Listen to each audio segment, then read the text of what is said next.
Hello and welcome to the Scoutable channel, and today I'd like to show you our first processor review video on the new $55 Athlon 200GE. In part 1 of this review video, I want to provide you all a worthwhile and consumer conscious review of the Athlon 200GE and its integrated Vega 3 graphics. No sugarcoating, no hype, I'm just here to tell you guys what's sweet and what's sour with this new chip. I'll be covering the iGPU gaming benchmarks, value, competitor processor comparison, and final thoughts over the Athlon 200GE, and then in part 2, coming out next weekend, show you guys a full-on budget build using this new chip with a dedicated graphics card. Anyways, feel free to continue the conversation about the Athlon 200GE with tons of other tech enthusiasts on the Scoutable Discord server, which will be linked in the description. So with that being said, I hope you guys enjoyed this review video.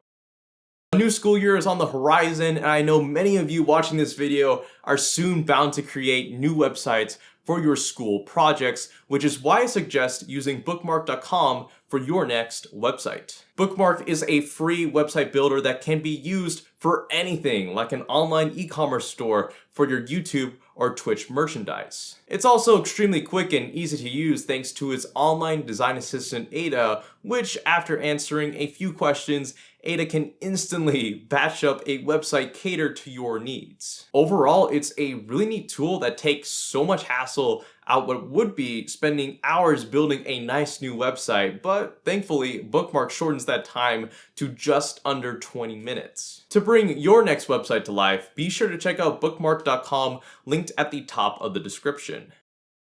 According to Newegg.com, $60 is the price to beat for this new dual-core quad-threaded Zen-based processor clocked in at a static 3.2 GHz combined with integrated Vega 3 graphics, boasting only 3 compute units. Compared to its bigger Raven Ridge brothers, the Athlon 200GE is $40 less expensive than the 2200G with Vega 8 graphics, $100 cheaper than the 2400G with Vega 11 graphics as well, providing a dollar per score of 30, a dollar per thread score of 15, and a graphical compute unit per dollar score of 20. So what do the numbers mean? Well, for one, this chip for the price is going to have decent multitasking capabilities. However, what most concerns me is that high GPU compute unit per dollar score and core count score when compared to the 200GE's bigger brothers despite being cheaper. Though 2 cores for the price doesn't surprise me either, since its competitor from Intel, the Pentium Gold lineup, also offers dual-core processors for $54 more. Wait a minute. Since its competitor from Intel, the Pentium Gold lineup, also offers dual-core processors for $42 more? Yes, so as of October 23rd, 2018, the sub $70 CPU market is uncontested due to Intel's 14nm chip shortages, so the Athlon 200GE is in free reign, or so do you think? Because we can't forget about the 200GE's older uncle, the $65 Bristol Ridge-based AMD A8 9600 with 4 cores, 4 threads, and 6 GPU compute units, but we'll get to him later. So how good does the Athlon 200GE game by itself? For that, I ran up some games on a system with 8GB of RAM running at 2400 MHz, allocating 1GB of VRAM for the integrated Vega 3 graphics, using a Gigabyte B350 motherboard with the latest BIOS. And here are the results. Getting it out of the way, Fortnite on the Athlon 200GE's integrated graphics is able to pump out an average of 28 frames per second on medium settings at 720p. It's clearly not the best by itself for Fortnite, but it'll still run the game regardless. Moving to Counter-Strike Global Offensive, we have a much more promising result by averaging 73 frames per second at medium settings 1080p with FXAA enabled. Sure, the quality isn't crispy, but a lot of you prefer playing CSGO at lower settings for its graphical in-game advantages, and for that crowd, I will say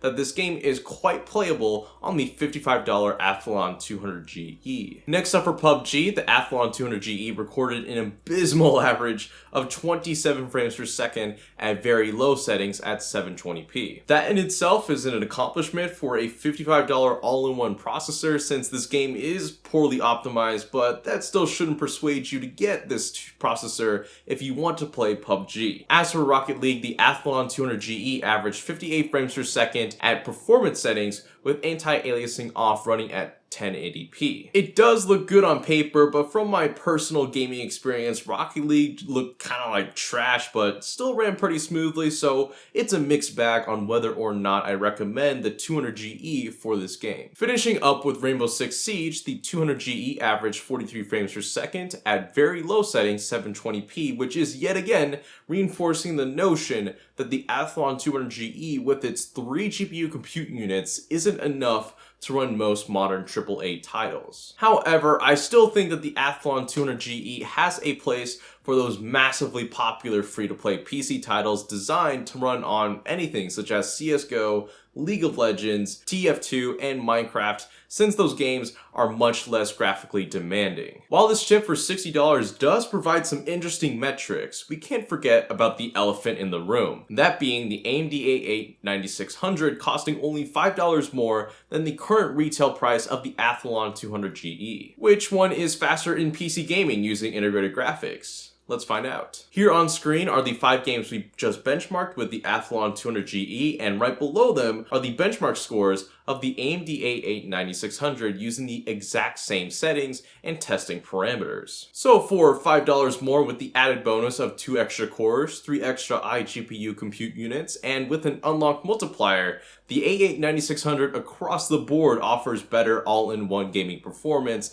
achieving an overall score of 4.05 frames per dollar versus the Athlon 200GE's overall score of 3.81 frames per dollar. That may seem worse on paper, however, consider the fact that the 200GE requires almost half the power of the A8 9600 to run, half the cores, and half the iGPU compute units, yet is still almost as fast. On the contrary, what is the dedicated graphics card performance with the Athlon 200GE, especially when pitted against its Intel rival, the Pentium Gold series? For that, we'll be exploring that battle in next week's video, where I'll be comparing a new Athlon 200GE based budget PC build against Tron, which uses a Pentium Gold G5400. So consider subscribing if you'd like to see that video come out next week. But for now, let's finish the review with some closing thoughts on the Athlon 200GE. The 200GE offers modest integrated graphics performance, albeit not the best for the price,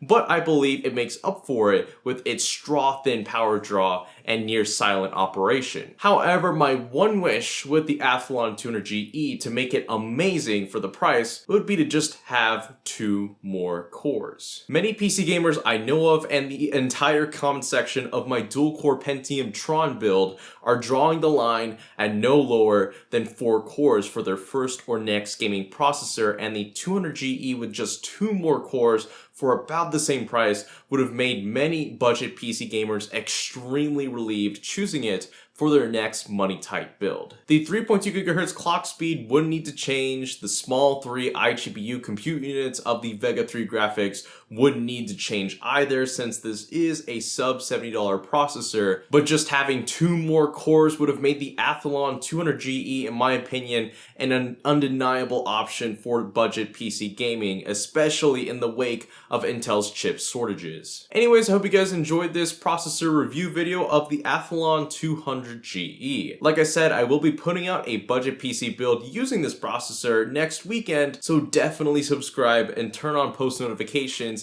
if you want to watch that. And as always, be sure to like, favorite, subscribe, and all that, and this is the Scatterable channel, signing out.